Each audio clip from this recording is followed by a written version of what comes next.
Kopi pagi, selamat pagi. Hai, selamat pagi. Kopi?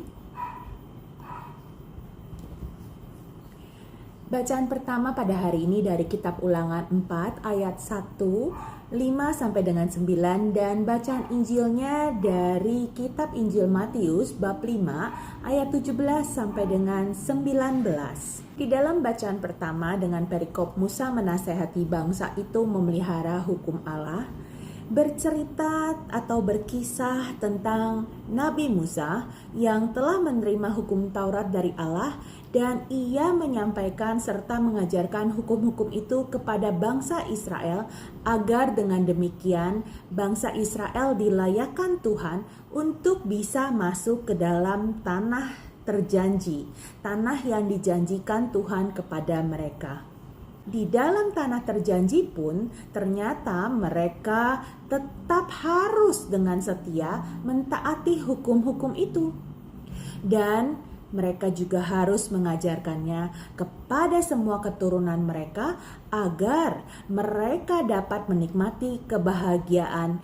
Dan yang dikatakan di dalam Ulangan 4 ayat 6. Lakukanlah itu dengan setia sebab itulah yang akan menjadi kebijaksanaanmu dan akal budimu di mata bangsa-bangsa yang pada waktu mendengar segala ketetapan ini akan berkata, memang bangsa yang besar ini adalah umat yang bijaksana dan berakal budi.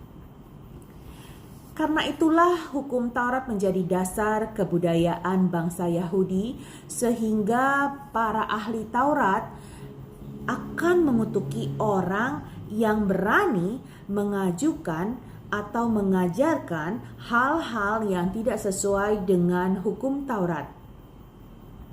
Hal ini banyak kita temui pengajaran-pengajaran yang Kristus berikan tentang hukum Taurat seringkali tidak sama dengan apa yang ditafsirkan atau diimani oleh orang-orang Yahudi yang mereka terima dari para ahli Taurat.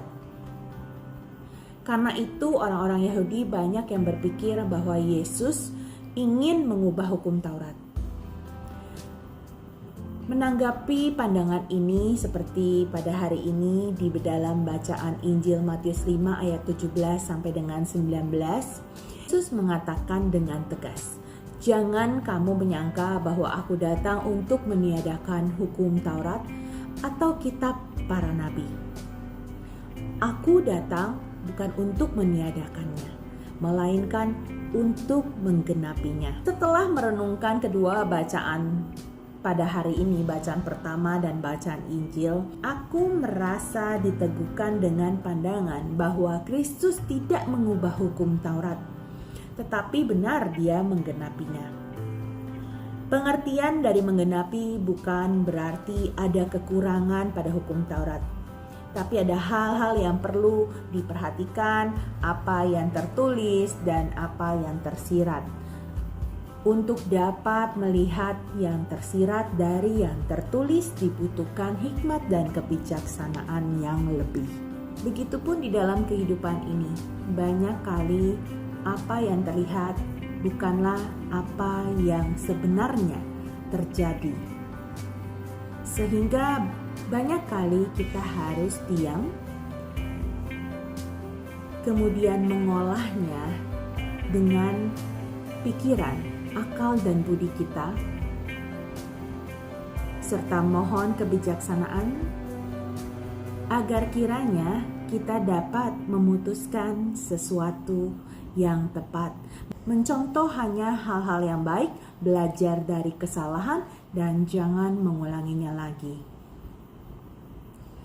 Karena seperti yang dikatakan di dalam bacaan pada hari ini di dalam Matius 5 ayat 19, dikatakan bahwa karena itu siapa yang meniadakan salah satu perintah hukum Taurat sekalipun yang paling kecil dan mengajarkannya demikian kepada orang lain, ia akan menduduki tempat yang paling rendah di dalam kerajaan surga.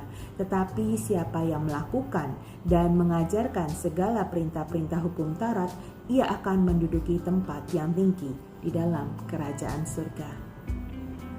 Pada hari ini, marilah kita kembali melihat apa yang diajarkan di dalam hukum Taurat dan juga apa yang diajarkan oleh Kristus ketika menggenapi hukum Taurat, semuanya berdasarkan atas kasih. Sehingga ketika kita mau menjadi pengikut Kristus, marilah kita menerapkan kasih yang menggenapi segala hukum Taurat yang disampaikan kepada Musa dan ada di dalam kitab para nabi. Marilah kita berdoa mohon belas kasihan Tuhan agar kiranya hati kita tetap terjaga dan juga tingkah laku kita dapat menjadi cerminan yang baik bagi orang-orang yang kita kasihi, pasangan kita, anak-anak kita, orang-orang di sekitar kita. Dadah!